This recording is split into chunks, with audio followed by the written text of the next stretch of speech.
2024-25ನೇ ಸಾಲಿನ ಎಸ್ಎಸ್ಎಲ್ಸಿ ಪರೀಕ್ಷೆಗೆ count down ಶುರುವಾಗಿದೆ. ಎಲ್ಲಾ ಜಿಲ್ಲೆಗಳ ಎಸ್ಎಸ್ಎಲ್ಸಿ ಮಕ್ಕಳ ಜೊತೆ ಶಿಕ್ಷಣ ಸಚಿವ ಮಧು ಬಂಗಾರಪ್ಪ ಸಂವಾದ ನಡೆಸಿದ್ರು. ಶಿಕ್ಷಣ ಇಲಾಖೆ ನಿರ್ದೇಶಕರು, ಉಪನಿರ್ದೇಶಕರು, ಅಧಿಕಾರಿಗಳು, ಶಿಕ್ಷಕರು ಸೇರಿ 45,000 ವಿದ್ಯಾರ್ಥಿಗಳು ಭಾಗಿಯಾಗಿದ್ರು. ಈ ವರ್ಷದ ಎಸ್ಎಸ್ಎಲ್ಸಿ ಪರೀಕ್ಷೆಯಲ್ಲಿ ಶಿಕ್ಷಣ ಇಲಾಖೆ ಸಾಕಷ್ಟು ಬದಲಾವಣೆ ಮಾಡಿದೆ. ಪಾಸಿಂಗ್ ಗ್ರೇಸ್ ಮಾರ್ಕ್ಗೆ ಬ್ರೇಕ್ ಹಾಕಲಾಗಿದೆ. ಪರೀಕ್ಷೆಯಲ್ಲಿ ಅಕ್ರಮ ತಡೆಗಟ್ಟಲು ವೆಬ್ ಕಾಸ್ಟಿಂಗ್ ಹಾಗೂ ಸಿಸಿಟಿವಿ ಮಾನಿಟರಿಂಗ್ ಸೇರಿದಂತೆ ಮುಖ್ಯ ಪರೀಕ್ಷೆಯಲ್ಲಿ ಸಾಕಷ್ಟು ಬದಲಾವಣೆ ಮಾಡಲಾಗಿದೆ.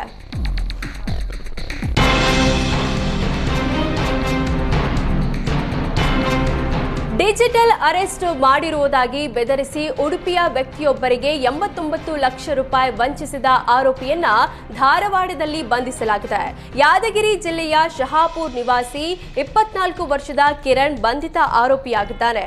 ಬಂಧಿತನಿಂದ ಒಟ್ಟು 7 ಲಕ್ಷ ರೂಪಾಯಿ ನಗದು ಹಣವನ್ನ ಪೊಲೀಸರು ವಶಕ್ಕೆ ಪಡೆದಿದ್ದಾರೆ.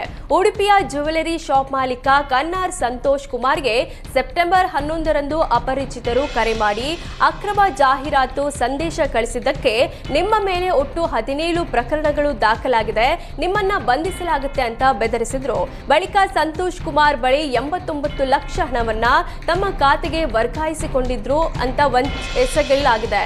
ಈ ಬಗ್ಗೆ ಸಂತೋಷ್ ಕುಮಾರ್ ಉಡುಪಿ ಸೆನ್ ಪೊಲೀಸ್ ಠಾಣೆಯಲ್ಲಿ ಪ್ರಕರಣ ದಾಖಲಿಸಿದ್ರು. ಬರದ ಆತಂಕದ ನಡುವೆ ಕಾವೇರಿ ನೀರಿಗೆ ಬೆಂಗಳೂರಿನಲ್ಲಿ ಬೇಡಿಕೆ ಹೆಚ್ಚಿದೆ.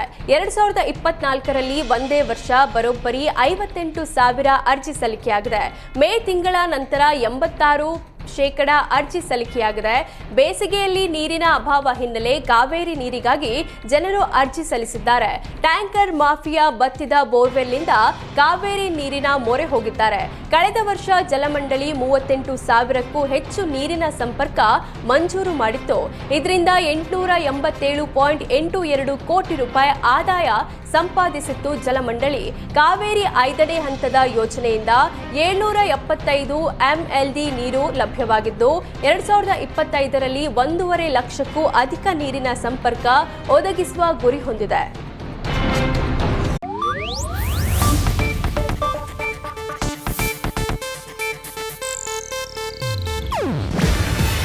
ಇದು ಏಷ್ಯಾನೆಟ್ ನ್ಯೂಸ್ ನೆಟ್ವರ್ಕ್ ಪ್ರಸ್ತುತಿ. ನೀವು ನೋಡ್ತಿದ್ದೀರಾ ಏಷ್ಯಾನೆಟ್ ಸುವರ್ಣ ನ್ಯೂಸ್.